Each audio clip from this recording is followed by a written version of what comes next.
అరే శ్రీనా, చిన్నప్పటి నుండి నాకు అర్థం కాని విషయం ఒకటి ఉందిరా. మనం ఇంత చదివాం కదా, ఏం పీకామంటావు? ఏం చేస్తాం, ఇంకా జాబ్ చేస్తున్నాం కదా బాయ్.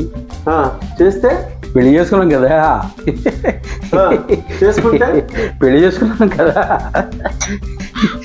చేసుకుంటే ఇంకా ఉంటుంది, పిల్లలు కదా. దాని తర్వాత సంగతి నేను చెప్తానుండు. వాళ్ళు పెద్దవాళ్ళు అవుతారు, వాళ్ళని చదివిస్తాం, వాళ్ళకి ఉద్యోగాలు వస్తాయి, వాళ్ళకి పెళ్ళిళ్ళు చేస్తాం, మళ్ళీ వాళ్ళకి పిల్లలు పుడతారు, వాళ్ళు పెద్దవాళ్ళు అవుతారు, వాళ్ళని చదివిస్తాం, వాళ్ళకి ఉద్యోగాలు వస్తాయి, వాళ్ళకి పెళ్ళి చేస్తాం. దీని అమ్మ జీవితం బాబులో కప్పలాగా అదే ప్రపంచాన్ని బ్రతుకుతాం. ఏదో రోజు పుట్టుకొని చేస్తాం.